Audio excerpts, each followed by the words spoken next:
شہزاد اکبر صاحب بہت شکریہ میں شو میں جوائن کرنے کے لیے. پہلے رپورٹ آئی تھی, اب رپورٹ آئی ہے اور اس میں تو نظر آ رہا ہے کہ جیسے پنجاب حکومت کو, چیف منسٹر پنجاب کو کلین چٹ دی گئی ہے, جبکہ جو معاملہ ہے کہ کس نے سیاسی طور پر فائدہ اٹھایا یا پھر اگر لوگوں کے عوام کے پیسے بلڈرز کھا گئے, پراپرٹی والے کھا گئے, تو وہ بھی نیب کو بھیجا جا رہا ہے. تو کس نے ڈائریکٹ اور انڈائریکٹ فائدہ اٹھایا پھر؟ اس کا جو ڈائریکٹ بینیفٹ ہے, چونکہ یہ اٹک لوپ جو اس میں شامل کیا گیا, اس میں یقیناً کوئی جو لینڈ سوسائٹیز والے لوگ تھے ان کو مل رہا تھا. اب جو اس نئی الائنمنٹ, پرپوز الائنمنٹ کے ساتھ جو مختلف پرچیزز ہوئی ہیں, وہ مختلف کمپنیوں کے نام کے اوپر ہیں, جن کے اوپر جو اس وقت سسپیشن یہ ہے کہ وہ بے نامی پراپرٹیز ہیں, کیونکہ جو لوگ فرنٹ پہ موجود ہیں ان کی اتنی فائنینشیل ورتھ نہیں ہے اور اس کی فردر تحقیقات ہونی ہے. لیکن وہ ایک ایسا آفینس ہے جو نہیں ہو سکا, بیکاز اس میں اگر الائنمنٹ میں وہ رنگ روڈ بن جاتی تو پھر وہ ٹرانزیکشن پوری ہو جاتی. لیکن جو پہلا حصہ ہے جو اینٹی کرپشن کی ڈومین میں آتا ہے, اس کے اوپر ایک انکوائری رپورٹ مکمل کر کے سبمٹ کرا دی گئی ہے اور اس کی بیس کے اوپر ایف آئی آر بھی رجسٹر ہو گئی ہے اور کچھ لوگ گرفتار بھی ہوئے ہیں اور اب ان کی کورٹ میں چلان داخل کر دیا جائے گا. مگر جب ڈی جی اینٹی کرپشن کہہ رہے ہیں کہ جی جو سیاسی شخصیات ہیں ان پہ یہ ہے کہ شاید بے نامی طریقے سے انہوں نے سرمایہ کاری کی ہوئی تھی, یو اے ای سے بھی پیسے آئے ہیں, تو میں جاننا چاہ رہا ہوں کہ اگر وہ سیاسی لوگ اپوزیشن کے ہوتے تو آپ نے ساتھ بیٹھ کے پریس کانفرنس کرنی تھی, 4 حکومتی وزراء نے ٹویٹ کرنی تھی, آپ نے بھی ایک ٹویٹ کرنی تھی. اگر نہیں کیا ہے اور آپ بھی خاموش ہیں تو کیا ان کا تعلق تحریک انصاف سے ہے؟ نہیں, دیکھیے, اگر آپ کا اشارہ میں کھل کے آپ کو بتا دیتا ہوں, اگر آپ کا اشارہ زلفی بخاری صاحب یا سرور خان صاحب کی طرف ہے جو کہ بڑا نام اچھالا بھی جا رہا تھا, تو ہرگز کوئی ایسا ثبوت کسی بے نامی ٹرانزیکشن میں یا ڈائریکٹ ٹرانزیکشن میں اینٹی کرپشن کو اپنی تحقیقات میں نہیں ملا. لیکن یہ خدشہ ضرور ہے. دیکھیے, بے نامی ٹرانزیکشن جب ہم کہتے ہیں تو جو شخص فرنٹ پہ ہوتا ہے اس کی مالی وقت نہیں ہوتی, اس کا مطلب ہے کہ وہ بے نامی ہے. اب وہ جو فردر انویسٹیگیشن ہے, اگر یہ صرف محض بے نامی ٹرانزیکشن ہے تو وہ اینٹی کرپشن کی جورسڈکشن نہیں ہے, اس کے لیے باقاعدہ ایک بے نامی کمیشن بنایا گیا ہے, ایف بی آر کی ڈومین ہے, وہ چیزیں ان کو بھیجی جا رہی ہیں. اور جو لوگ سیاسی اگر انوالو ہو سکتے ہیں انفلوئنس کے اندر, یا جو سوسائٹیز کا معاملہ ہے جہاں پبلک ایٹ لارج کو چیٹ کیا گیا ہے, وہ اینٹی کرپشن نے سفارش دی ہے کہ یہ والی جو حصہ ہے اس کی فردر انویسٹیگیشن کا وہ نیب کو دے دیا جائے. جہاں تک پنجاب گورنمنٹ کے معاملات کا تعلق ہے, اس میں انہوں نے کمپلیٹ انکوائری رپورٹ سبمٹ کرا کے گرفتاریاں بھی کی ہیں اور اب چلان داخل کرنے جا رہے ہیں. صاحب مگر اب یہ بڑا ایک دلچسپ سا معاملہ ہے. اس وقت 2 رپورٹ سامنے آئی تھی, ایک کمشنر صاحب کی تھی, ایک ڈپٹی کمشنر کی تھی. آپ کہہ رہے ہیں جو سیاسی طور پر نام سامنے آئے غلام سرور صاحب کا اور زلفی بخاری صاحب کا, انہیں کلین چٹ دے دی. پھر ڈپٹی کمشنر کی رپورٹ میں آیا کہ جی چیف منسٹر پنجاب کو سب پتہ تھا اور ان کے اپروول سے سارا کا سارا کام ہوا, ان سے بھی اینٹی کرپشن پنجاب ڈپارٹمنٹ سے تحقیقات کرا کے انہیں بھی کلین چٹ دے دی. پھر نیب کو جو معاملہ بھیجا ہے وہ صرف یہ بھیجا کہ جی پرائیویٹ سوسائٹیز نے جو پیسے لے لیے تھے, یہ معاملہ آپ دیکھ لیجئے گا, یا پھر اگر بے نامی طریقے سے کوئی سیاستدان انوالو تھا, باقی سب کو کلین چٹ دلوا دی ہے. لیکن 2 چیزیں ہیں. نیب اپنی جورسڈکشن کے اندر کوئی بھی انویسٹیگیشن کسی بھی معاملے کی کر سکتی ہے, اس کے اوپر کوئی قدغن نہیں لگائی جا سکتی. جہاں تک اس انکوائری کا اور وہ جو آپ ڈپٹی کمشنر کی رپورٹ کا ذکر کر رہے ہیں, وہ بیسیکلی اختلافی نوٹ تو ضرور تھا, اور اس اختلافی نوٹ کے اوپر ان کو اینٹی کرپشن کی طرف سے بلایا بھی گیا اور ان سے سنا بھی گیا. لیکن وہ نوٹ صرف نوٹ کی حد تک تھا, اس کو ثابت کرنے کے لیے کوئی ڈاکومنٹری پروف نہیں تھا. کیونکہ اگر دیکھیے اس معاملے میں سب سے بڑا جو پی ڈی تھا, یعنی کہ پروجیکٹ ڈائریکٹر تھا, جو کمشنر تھا پنڈی کا, اس کو مورد الزام اس بیس پہ ٹھہرایا گیا ہے کہ جب انہوں نے یہ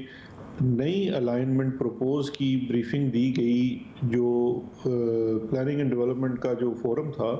تو اس فورم نے ان رائٹنگ ان کو بتایا کہ جو الائنمنٹ کی اپروول ہے اس کی competent authority chief minister office ہے, آپ کو وہاں سے اپروول لینی ہے. فردر ان کو بتایا گیا کہ آپ کا سکوپ آف ورک جو آپ پروپوز کر رہے ہیں وہ انہانس ہونے کی وجہ سے ایکنک فیڈرل گورنمنٹ کی بھی اپروول آپ کو چاہیے. دونوں اپروولز کے لیے چیز ریفر نہیں کی گئی اور ایڈورٹائز کر دیا گیا نئی الائنمنٹ کو صرف کچھ جو سوسائٹیز تھی یا جو اس میں پروپوز سوسائٹی تھی, بھی تو وہاں پہ موقع کے اوپر آج بھی جنگل ہے, ان کو فائدہ پہنچانے کے لیے. تو وہ چیز بڑی عیاں ہو گئی, جو ریکارڈ جو ڈاکومنٹس اکٹھے کیے گئے. सर मगर मुझे साथ ये बताइएगा सब, ये मामला शुरू हुआ था, मैं एक और इशू पर आपसे बात करना चाह रहा हूँ कि नैब और अपोजिशन आमने सामने हुआ करते थे, अब नैब और हुकूमत आमने सामने आ गए हैं। आज नैब ने प्रेस रिलीज में हुकूमती वुज़रा के ऊपर ये इल्ज़ाम लगाया है कि वो नैब के खिलाफ प्रोपेगेंडा कर रहे हैं, नैब पर इल्ज़ाम तराशी कर रहे हैं। सब अब आप मुशीर एहतसाब हैं, आपका काम है एहतसाब करना, हुकूमती वुज़रा हैं उनका काम है हुकूमत करना। और सब आपका जो काम था उसके तहत किसी ओपोजिशन रहनुमा का अब तक एहतसाब नहीं हो सका, 1 रुपया वापस नहीं आ सका। अब शौकत तरीन साहब का काम है मईशत चलाना, वो कह रहे हैं नैब के होते हुए मईशत नहीं चल रही। शेख रशीद साहब का काम है रेलवे चलाना, वो कह रहे हैं नैब के होते हुए रेलवे नहीं चल रही है, मेलबर्न नहीं बन रहा। असद उमर साहब का जो नैब का जो वैक्सीन का प्री ऑर्डर था, उन्होंने कहा नैब के डर से नहीं दिया जा सका। तरक्याती फंड नहीं खर्च हो रहे, वो कह रहे हैं नैब की वजह से नहीं हो रहे। हमाद अजहर और ताबिश गौर कह रहे हैं कि हमारे डिपार्टमेंट में नैब की वजह से मसाइल आ रहे हैं। तो इस वक्त तो नैब आपके लिए रुकावट बन गया है, नैब और हुकूमत आमने सामने आ गए हैं। देखिए बात यह है कि जिस वक्त एक नैब के कानून को लेके एक ऑर्डिनेंस भी आया था, उस वक्त भी अगर देखा जाए तो क्या उस वक्त किसी के काम में तेज़ी आ गई थी। दूसरी चीज़ ये है कि नैब, देखिए नैब के कानून का मसला नहीं है, कानून तो मुख्तलिफ़ किस्म के जो स्क्रूटनीज़ हैं, जिसमें जुडिशल स्क्रूटनी भी शामिल है, जिसमें लेजिस्लेशन को देखा जाता है, केस की बात नहीं कर रहा, उससे गुजर चुका है। बड़ा एक लार्जर बेंच का डिसीजन है असफन यारवली के केस का, उसके बाद मुख्तलिफ केसों में ये चीज़ें सामने आई हैं। देखिए इश्यूज आते हैं मुख्तलिफ जगह पे, जहाँ पे ज़ाहिर बात है एक परसेप्शन है, ब्यूरोक्रेसी की तरफ से ये परसेप्शन आती है। पहले और आज के मामले में फ़र्क ये है कि नैब एक्टिव है, नैब सवाल कर रहा है, और वो हमारी जो हुकूमत है पाकिस्तानी तहरीक इंसाफ की, वो उसको किसी तरीके से रोकती नहीं है कि आप चाहे अभी किसी वज़ीर से सवाल करें या कोई पहले के बंदे से सवाल करें, हमारी तरफ से वो है। ब्यूरोक्रेसी की तरफ से एक कॉन्टीन्यूसली एक की ये चीज़ आ रही है, एक शिकायत आ रही है कि जी इसकी वजह से मामला चलते नहीं है। लेकिन मेरा ये ख्याल है कि इसके लिए जो राइट फोरम है वो एक तो एग्जीक्यूटिव इख्तियार प्राइम मिनिस्टर साहब का है, उनका डिसीजन होगा, और फिर कानून के अंदर अगर कोई तब्दीली लानी है तो वो पार्लिमान, और पार्लिमान के अंदर इसकी तमाम शिकें, अगर कहीं पे ऐसा लगता है कि कोई एक शिक की वजह से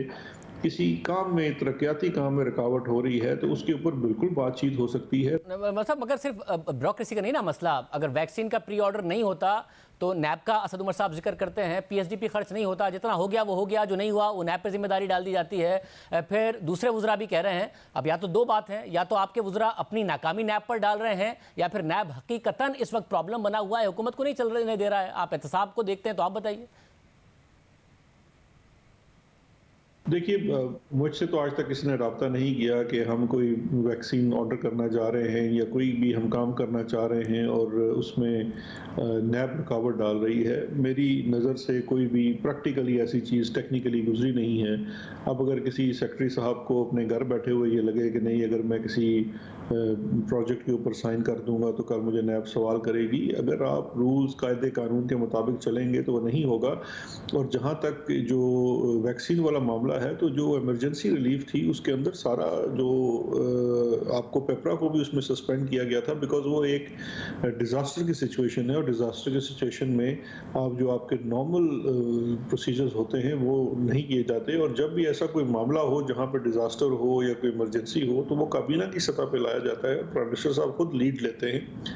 तो मैं इस चीज़ से तो एग्री नहीं करता कि नैब की वजह से कोई बहुत बड़ा काम इस वजह से रुका हुआ होगा। वैसे मगर नैब क्यों नहीं डरे, नैब की वजह से ब्यूरोक्रेसी क्यों नहीं डरेगी? उन्हें नजर नहीं आ रहा कि जब सियासतदानों के लिए पॉलिटिकल विक्टिमाइजेशन करनी होती है, अदालतें लिख रही हैं कि पॉलिटिकल इंजीनियरिंग के लिए नैब इस्तेमाल होता है, तो फवाद हसन फवाद को पकड़ा जाता है, इल्ज़ामात इतने लगाए जाते हैं, फिर बाद में एसिड बियॉन्ड मीन्स का केस बनाया जाता है, इतना अरसा उनको कैद में रखा जाता है और फिर कुछ साबित नहीं किया जाता है। फिर एक और ब्यूरोक्रेट हैं शहबाज शरीफ साहब के खिलाफ कुछ साबित करने के लिए आहद चीमा को पकड़ा जाता है, इतना अरसा उनको कैद में रखा जाता है, कुछ साबित नहीं किया जाता है। शाहिद खान अब्बासी के खिलाफ कुछ साबित करने के लिए ब्यूरोक्रेसी में से अप्रूवर बनाया जाता है, फिर उनके खिलाफ कुछ साबित नहीं होता है, अदालत क्या क्या कैसे एडवर्स जजमेंट लिखती हैं। तो उन्हें नजर नहीं आ रहा कि जी अगर फिर हमें भी इसी तरीके से फंसाया जाएगा तो हम क्यों काम करें? शाहजेब, अभी हम मेरा ख्याल है बहस को किसी और तरफ लेके जा रहे हैं और ये बड़ी लंबी बहस इसके ऊपर हो सकती है। मेरा ये ख्याल है आप इस बहस को किसी और वक्त के लिए रख छोड़िए, क्योंकि ये बात कह देना है कि अभी तक कुछ साबित नहीं हुआ तो क्या किसी बंदे का एक्विटल हो गया है, अभी वो ट्रायल चलना है, ट्रायल कोर्ट के अंदर चलना है। अगर हम ये बात मान लें कि कोई भी तहकीकाती इदारा या तफ्तीशी इदारा जो केस बनाए वो हरफ आखिर हो और सहीफे की तरह वो दुरुस्त साबित हो जाए हमेशा, तो उसका मतलब ये होगा कि फिर जजेस की ज़रूरत नहीं है, अदलिया की ज़रूरत नहीं है। बहुत शुक्रिया शाहद अकबर साहब हमारे साथ मौजूद थे।